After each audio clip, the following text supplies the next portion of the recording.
Isang madilim na gabi sa probinsya ng Camarines Sur, kung saan ang mga puno ng niyog ay parang mga anino na sumasayaw sa hangin, bumalik si Juan sa kanyang lumang bayan. Siya ay isang binata na ngayon ay nasa edad na 25, na lumaki roon hanggang sa 14 na taon bago lumipat ang kanyang pamilya sa Bulacan. Ang bakasyon na ito ay para sa Pasko at Bagong Taon, isang oras ng pagkikita-kita ng buong angkan. Ngunit sa likod ng saya at handaan, may nakatagong kadiliman na naghihintay na sumambulat, isang lihim na matagal nang bumabalot sa mga liblib na baryo. Si Juan ay laging naaalala ang kanyang kabataan, ang mga laro kasama ang kanyang mga pinsan na sina Pedro, na mas matanda sa kanya ng 1 taon, at si Tomas, na kasing edad niya. Tuwing Pasko, parang isang malaking reunion ang kanilang pamilya, puno ng tawanan, kwentuhan, at masasarap na pagkain. Ngunit sa taong ito may kakaibang pakiramdam si Juan. Habang nasa isang lamay ng isang malayong kamag-anak, nag-aya si Pedro na pumunta sila sa bayan. May nakilala raw siyang babae sa pamamagitan ng text na nagngangalang Maria at inimbitahan siya sa isang handaan sa kanila. Si Pedro, na laging adventurous, ay kaagad pumayag kahit hindi pa sila ganap na magkakilala. Si Tomas at Juan ay walang magawa kundi sumunod, bagaman may kakaibang pakiramdam si Juan tungkol dito. Habang naghihintay sila kay Maria sa waiting shed malapit sa simbahan, ang hangin ay parang may dalang bulong ng mga lihim. Dumating si Maria kasama ang kanyang kaibigang si Ana, at sila ay nagpakilala. Ang kanilang mga ngiti ay parang masyadong perpekto, masyadong matamis, na maihalong kakaibang liwanag sa kanilang mga mata. Sumakay sila sa isang lumang sasakyan, at ang biyahe ay nagsimula. Ang daan ay paunti-unti nang naging makipot, puno ng mga damuhan at matatayog na puno ng niyog na parang mga bantay na nakabantay sa kanila. Ang mga bahay na nadaanan nila ay pawang mga payak na gawa sa kawayan, na may mga ilaw na mahina at parang nag-iimbita ng mga anino. Habang lumalalim ang gabi, ang hangin ay nagsimulang magdala ng kakaibang amoy, isang halo ng lupa at dugo, na parang may namamatay na hayop sa malayo. Pagkatapos ng halos 1 oras na biyahe, na parang walang katapusan, dumating sila sa isang malaking bahay na gawa sa matitibay na kahoy. Ito ay matanda, na may mga bitak sa dingding na parang mga sugat na hindi gumagaling. Sa labas, ang mga puno ay parang nakayuko, at ang hangin ay humihipo na may tunog na parang mga ungol mula sa malalim na hukay. Pagpasok nila, sinalubong sila ng mga magulang ni Maria, na may mga ngiti na masyadong malapad na nagpapakita ng mga ngipin na parang masyadong matulis. Nagmano sila at inanyayahan na umupo. Ang loob ng bahay ay walang maraming gamit, lamang mga lamesa at upuan na parang inihanda lamang para sa kanila. May iba pang bisita roon na ang mga tingin ay matatalim, parang mga mata ng hayop na nag-aabang ng biktima. May bulungan na naririnig na parang nag-iimbita ng panganib at ang hangin sa loob ay malamig na may amoy ng hilaw na karne. Habang nakaupo, naramdaman ni Juan ang kanyang balahibo na tumatayo. Ang mga bisita ay parang hindi normal, ang kanilang mga mata ay kumikislap sa dilim, at ang kanilang mga ngiti ay nagpapakita ng mga ngipin na parang mga karayom. Sinabi niya kina Pedro at Tomas na umalis na sila, na may mali sa lugar na ito. Ngunit si Pedro ay tumawa lamang, sabihing sayang ang pagkakataon. Si Tomas ay sumang-ayon, ngunit si Juan ay hindi mapakali. Lumabas siya upang maglabas ng sama ng loob, at doon sa likod ng bahay, malapit sa isang malaking puno, narinig niya ang mga ungol, mahina sa una, ngunit lumalakas, parang mga gutom na hayop na naghahabol ng dugo. Sa kabila ng takot, lumapit siya. Sa likod ng puno, nakita niya ang ama ni Maria, na hawak ang isang manok na bagong katay. Ang dugo ay tumutulo pa, at ang ama ay kumakain nito ng hilaw, kinakagat ang laman na parang isang mabangis na hayop. Ang kanyang ina ay naroon din, hinuhigop ang dugo mula sa liig ng manok, na ang mga mata nila ay namumula sa gutom. Ang ama ay biglang lumingon, at ang kanyang mukha ay nagbago, ang mga ngipin ay lumaki, matulis na parang mga tusok, at ang mga kuko ay umunat, handang maglaslas ng laman. Ang hangin ay puno ng amoy ng dugo at kamatayan, at ang mga ungol ay naging mga tili na parang mula sa impyerno. Napatili si Juan nang maipit ang kanyang paa sa isang bato, at ang mag-asawa ay napalingon. Ang kanilang mga mata ay kumikislap na parang apoy sa dilim, at ang ama ay lumapit, na ang bibig niya ay puno ng dugo. Tumakbo si Juan pabalik sa bahay, ang kanyang puso ay tumitibok na parang susabog. Hinila niya sina Pedro at Tomas, sabihing umalis na sila. Habang tumatakbo sila sa damuhan, ang gabi ay puno ng mga anino na parang sumusunod sa kanila, at ang mga ungol ay lumalakas mula sa likod. Ang mga puno ay parang may mga kamay na humahabol, at ang hangin ay humihipo na may tunog ng mga pakpak na lumilipad sa itaas. Nang makalayo sila, huminto sila sa ilalim ng isang puno, at ikinuwento ni Juan ang nakita niya, ang pagkain ng hilaw na manok, ang paghigop ng dugo, at ang pagbabago ng mukha ng ama na parang isang aswang. Si Pedro at Tomas ay nagulat, ang kanilang mga mukha ay namumutla sa takot. Nagsisi si Pedro na hindi niya pinakinggan si Juan. Nagpatuloy sila sa paglalakad pabalik sa bayan, ngunit ang gabi ay parang buhay, na may mga mata na nakatingin mula sa dilim. Sa bawat hakbang, naririnig nila ang mga yapak na sumusunod, at ang amoy ng dugo ay hindi nawawala. Pag-uwi, ikinuwento ni Juan sa kanyang lola ang nangyari. Ang lola ay nabahala, pinagalitan sila dahil sumama sa hindi kilala, at sinabi na malamang ay ang mga bagong dating ang susunod na biktima. Buti na lamang at nakataka sila bago makainom o makakain, dahil baka nalason sila o napatulog para madaling patayin. Mula noon, natuto si Juan na mag-ingat, huwag basta magtiwala, at manatili sa bahay kung hindi sigurado. Ngunit ang kwento ay hindi nagtatapos doon. Sa sumunod na mga araw, nagsimulang magkaroon ng kakaibang pangyayari sa bayan. May mga nawawalang hayop na ang mga katawan ay natatagpuan na walang dugo, na may mga sugat na parang kinagat ng mga matulis na ngipin. Ang mga matatanda ay nagbulong-bulungan tungkol sa aswang, na ang mga lihim na nilalang na naninirahan sa liblib na baryo. Si Juan ay nagsimulang magkaroon ng bangungot, ang mukha ng ama ni Maria na lumalaki, ang mga mata na namumula, at ang bibig na puno ng dugo na lumalapit sa kanya. Sa gabi, naririnig niya ang mga ungol mula sa labas ng bintana, na parang ang aswang ay sumusunod sa kanya. Isang gabi, habang nag-iisa si Juan sa kanyang silid, may narinig siyang kaluskos sa bubong. Ang hangin ay humihipo na may amoy ng dugo, at ang mga anino sa dingding ay parang gumagalaw. Lumapit siya sa bintana, at doon nakita niya ang isang figura, matangkad, na may pakpak na parang paniki, na nakatingin sa kanya mula sa dilim. Ang mga mata ay kumikislap at ang bibig ay nagnganga na nagpapakita ng mga pangil na tumutulo ng laway. Tumakbo si Juan pababa, ngunit ang figura ay nawala na nag-iiwan lamang ng mga gasgas sa bubong na parang gawa ng mga kuko. Sa susunod na araw, nagdesisyon si Juan na imbestigahan. Nagtanong siya sa mga matatanda sa bayan tungkol sa mga aswang. Sinabi nila na ang mga ito ay mga nilalang na nagbabago sa gabi, na kumakain ng hilaw na laman at dugo, at na ang kanilang mga tahanan ay nasa liblib na baryo kung saan walang ilaw. May tradisyon daw sa ilang baryo na magbigay ng pera sa mga aswang tuwing may patay, upang hindi kunin ang katawan. Ang pera ng buhay para sa pamilya, at pera ng patay para sa aswang, na inihahatid sa gubat sa madilim na gabi. Naisip ni Juan na baka ito ang dahilan kung bakit ang pamilya ni Maria ay ganun, mga aswang na nag-iimbita ng mga bisita para sa kanilang handaan, ngunit hindi pagkain ang iniimbita kundi biktima. Nagdesisyon siyang bumalik sa baryo na iyon, kasama sina Pedro at Tomas, upang kumpirmahin.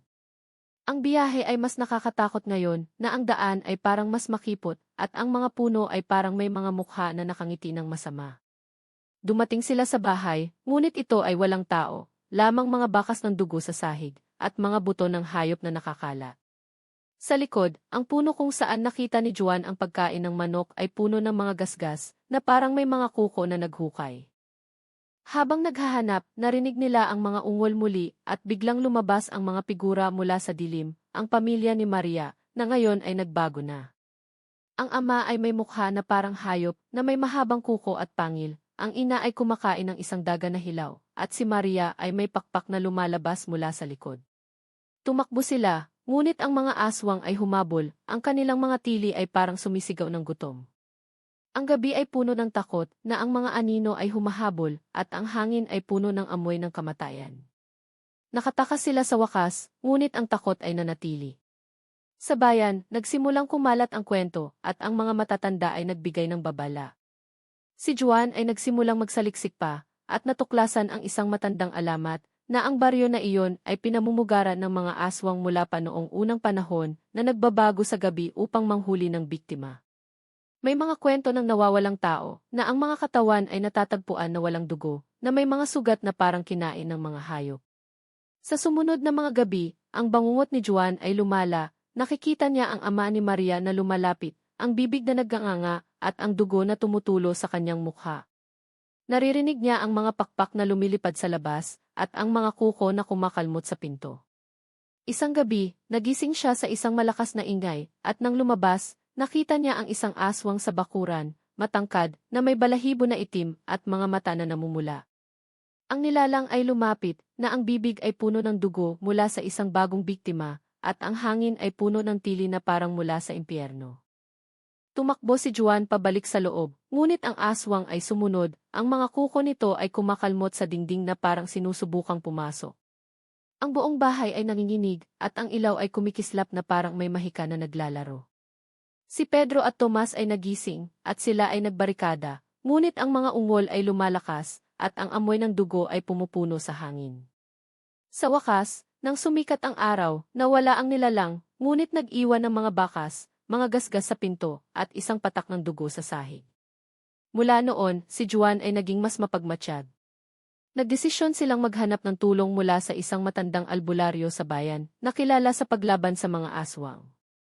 Ang albularyo ay nagkwento ng mga paraan upang maprotektahan ang sarili, asin sa paligid ng bahay, bawang sa bintana, at mga dasal na matindi. Ngunit sinabi rin niya na ang mga aswang ay mailihim na buhay sa araw, na nagpapanggap bilang normal na tao, at na ang kanilang gutom ay hindi nawawala.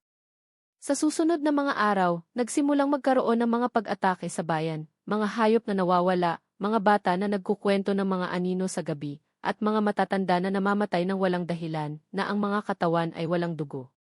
Si Juan ay naisip na baka, dahil sa kanilang pagtakas, ang mga aswang ay nagalit at nagsimulang manghuli sa labas ng kanilang baryo. Nagdesisyon siyang bumalik muli, upang harapin ang ama ni Maria at tapusin ang takot. Ang biyahe ay puno ng kadiliman, na ang daan ay parang buhay na may mga mata na nakatingin. Dumating sila sa baryo, at ang bahay ay parang mas madilim gayon, na may mga anino na gumagalaw sa loob. Sa likod, ang puno ay puno ng mga buto, at ang hangin ay puno ng ungol. Lumapit ang ama, na ngayon ay ganap na anyo ng aswang, mukha na parang lobo, pakpak na parang paniki, at kuko na matulis na parang espada.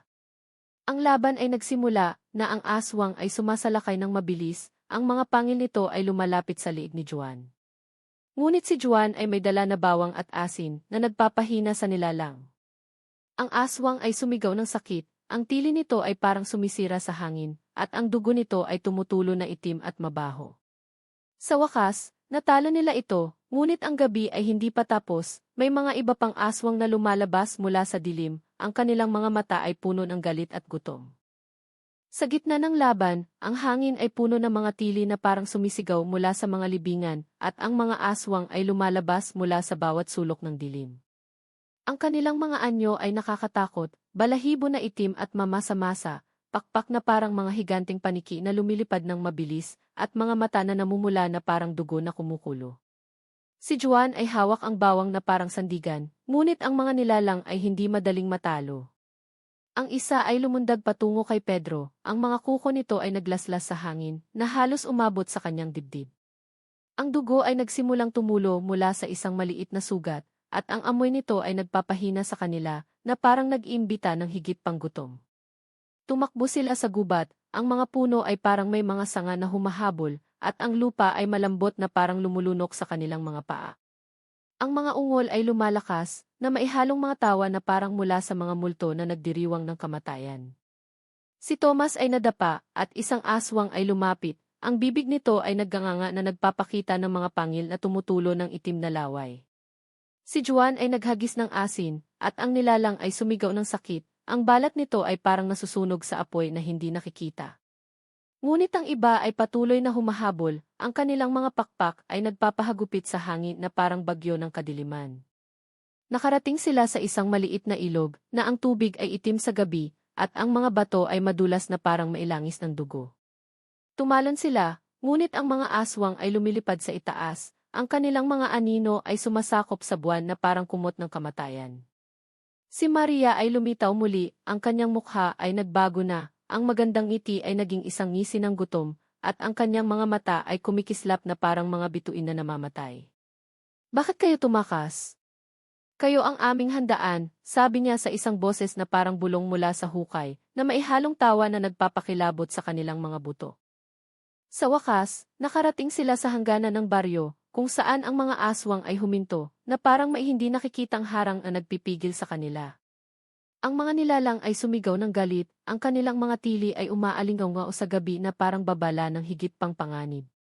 Si Juan, Pedro, at Tomas ay bumalik sa bayan, ang kanilang mga katawan ay nanginginig sa takot, at ang kanilang mga isip ay puno ng mga imahe ng dugo at kamatayan. Ngunit ang kwento ay hindi nagtatapos doon. Sa sumunod na mga araw, ang mga bangungot ay patuloy at ang bayan ay nagsimulang magbago. May mga nawawalang bata sa gabi na ang mga sigaw nila ay naririnig mula sa malayo at ang mga matatanda ay nagkukwento ng mga anino na gumagala sa mga daan. Si Juan ay nagdesisyon na maghanap ng higit pang impormasyon. Nagpunta siya sa isang matandang baryo sa Capiz, na kilala bilang lugar ng mga lihim na nilalang. Doon, nakilala niya si Carlos, isang gwardiya na nagtrabaho sa gabi upang buhayin ang kanyang pamilya, si Sofia at ang kanilang anak na si Luis. Si Carlos ay nagkwento ng kanyang karanasan na parang isang salamin ng takot ni Juan. Noong nakaraan, bumisita sila sa Capiz upang makita ang kapatid ni Sofia na si Elena na matagal nang hindi nakikita. Ang biyahe ay puno ng lamig na hangin mula sa dagat, ngunit ang kapaligiran ay payapa na maihalong kadiliman. Pagdating sa isang liblib na baryo na tinatawag na Banuaan, ang daan ay tahimik na parang libingan na may mga nipahot na nakakalat na parang mga bantay ng lihim. May matandang babae na lumabas mula sa isang kubo, ang kanyang mukha ay puno ng mga kunot na parang mga sugat ng panahon at binabalaan sila na umalis dahil hindi ligtas para sa mga dayuhan. Ngunit nagpatuloy sila at ang pakiramdam ni Carlos ay parang may mga mata na sumusubaybay mula sa mga puno. Ang hangin ay may amoy ng lupa at dugo, at ang mga dahon ay nagpapahagupit na parang mga bulong ng mga multo. Sa dulo ng daan, may malaking puno ng balete na parang higante na nakabantay, at ang hangin sa paligid nito ay malamig na parang kamay ng kamatayan. Habang lumalapit, narinig nila ang isang malakas na tili, ang boses ni Elena. Nakita nila siyang nakikipagbuno sa isang lalaki na may mabalahibong katawan at mahahabang kuko, na parang hayop na nagugutom. Ang mga mata nito ay namumula at ang bibig ay puno ng mga pangil na tumutulo ng laway. Sa gitna ng laban, nalaman nila na si Elena ay naging aswang na minana ang kapangyarihan mula sa kanyang yumaong asawa sa pamamagitan ng isang itim na sisiw na nagbigay ng madilim na lakas. Ang buong baryo ay pinamumugaran ng mga aswang na nagbabago sa gabi upang manghuli ng biktima. Si Elena ay iniligtas sila, ngunit ang mga aso na sumunod sa kanila ay may mga mata na namumula na parang mga alagad ng kadiliman. Habang tumatakbo sila pauwi, ang mga aso ay humabol, ang kanilang mga ungol ay lumalakas na parang musika ng impyerno. Sa boundary ng baryo, huminto ang mga ito, ngunit ang takot ay nanatili. Si Carlos ay naiwan ang kanyang telepono, na puno ng impormasyon tungkol sa kanyang pamilya, at ang pangamba ay lumaki na parang anino sa gabi.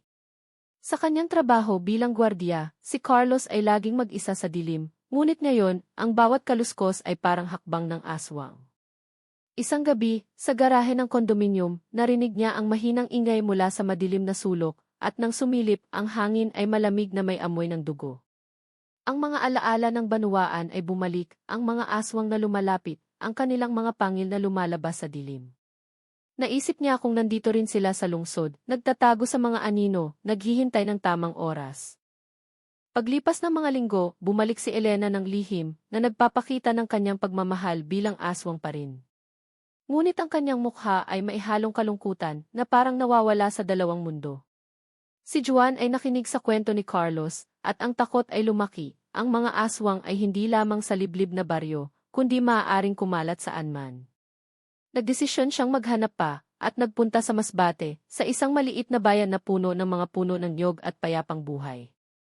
Doon, nakilala niya si Diego, isang online tutor na lumaki sa bayan na iyon. Si Diego ay nagkwento ng kanyang kabataan, na puno ng simpleng buhay ngunit mailihim na tradisyon. Ang kanyang ama ay malakas na magsasaka, na kayang buhatin ang mabibigat na sako, ngunit namatay ng biglaan dahil sa sakit sa puso. Sa lamay, may dalawang lalagyan ng pera ng buhay para sa pamilya, at pera ng patay para sa aswang. Ang tradisyon na ito ay matagal na inihahatid ang pera sa gubat sa madilim na gabi upang huwag kunin ng aswang ang katawan ng patay. Si Diego ay nagkwento ng kanyang karanasan nang ibigay ng kanyang ina ang pera sa isang aswang na may anyo ng malaking paniki na may mabahong amoy at matatalas na pangil. Ang nilalang ay lumipad ng mabilis at ang kwento ng alamat ay lumabas. Ang aswang ay naninirahan sa bayan mula pa noong unang panahon na kumakain ng mga patay kung hindi susuhulan. Ngunit si Diego, nang lumaki, ay nagdesisyon na itigil ang tradisyon at walang masamang nangyari. Unti-unti, nabago ang bayan at ang takot ay nawala. Ngunit sa kwento ni Diego, may higit pang kadiliman, may mga gabi na naririnig pa rin ang mga pakpak sa gubat, at ang mga nawawalang hayop ay nagpapahiwatig na ang mga aswang ay hindi tuluyang nawala. Si Juan ay naisip na ang mga kwento ay magkakaugnay, mula sa Camarines Sur hanggang Capiz at Masbate. Ang mga aswang ay bahagi ng lihim na mundo. Nagdesisyon siyang harapin ang pinagmulan at naghanap ng isang matandang alamat na nagsasabi ng isang sumpa na nagbigay ng buhay sa mga nilalang na ito. Sa kanyang paghahanap, nakarating siya sa isang abandonadong baryo na ang mga bahay ay puno ng alikabok at mga bakas ng dugo. Doon, nakita niya ang isang matandang libro na puno ng mga drawing ng aswang, mga mukha na nagbabago, mga pakpak na lumalabas sa gabi, at mga ritual na nagpapahina sa kanila. Ngunit habang binabasa, narinig niya ang mga hakbang mula sa labas, at ang pinto ay nagsimulang kumaluskos na parang may kuko na kumakamot. Ang hangin ay puno ng amoy ng dugo, at ang mga anino ay gumagalaw na parang buhay. Lumitaw ang isang aswang, matanda, na may mukha na puno ng mga sugat, at mga mata na puno ng galit. "Bakit ka naghahalughog sa aming lihim?" tanong nito sa boses na parang yelo na sumasaksak sa puso. Si Juan ay tumakbo, ngunit ang nilalang ay humabol, ang mga pakpak nito ay nagpapahagupit na parang unos. Sa gitna ng gubat, ang mga puno ay parang may mga kamay na humahawak, at ang lupa ay lumulunok sa kanyang mga paa. Ang tili ng aswang ay umaalingaw-ngaw na maihalong mga bulong ng mga patay na nagpapakilabot sa kanyang kaluluwa. Sa wakas, gamit ang kaalaman mula sa mga kwento, naghagi si Juan ng asin at bawang, at ang aswang ay sumigaw ng sakit. Ang katawan nito ay parang nasusunog sa loob. Nawala ito sa dilim, ngunit ang babala ay nanatili, ang mga aswang ay hindi madaling matalo, at ang kanilang gutom ay walang hanggan. Si Juan ay bumalik sa kanyang bayan, ngunit ang gabi ay hindi na pareho, ang bawat anino ay parang banta, at ang bawat ungol ay parang paanyaya sa isang walang katapusang takot. Sa mga sumunod na buwan, ang bayan ay nagsimulang magbago. May mga ritual na ginawa ang mga matatanda upang maprotektahan ang lugar, tulad ng paglalagay ng asin sa mga pinto at bawang sa mga bintana. Si Juan ay naging isang tagapagbantay na nagbabantay sa gabi laban sa mga anino. Ngunit sa bawat gabi, naririnig niya ang mga pakpak mula sa malayo, at ang amoy ng dugo ay bumabalik na parang ang mga aswang ay naghihintay lamang ng tamang oras upang bumalik. Isang gabi, habang nag-iisa si Juan sa kanyang bahay, may katok sa pinto. Pagbukas niya, naroon si Maria, ang kanyang mukha ay normal, ngunit ang kanyang mga mata ay may kislap ng gutom. "Hindi pa tapos ang aming handaan," sabi niya sa mahinang boses, at ang kanyang bibig ay nagsimulang magbago, ang mga ngipin ay lumalaki na parang mga karayom. Si Juan ay nagtulak sa kanya, ngunit ang iba pang aswang ay lumitaw mula sa dilim, ang kanilang mga tili ay puno ng galit at pagnanasa. Ang laban ay nagsimula muli na ang bahay ay naging isang larangan ng digmaan.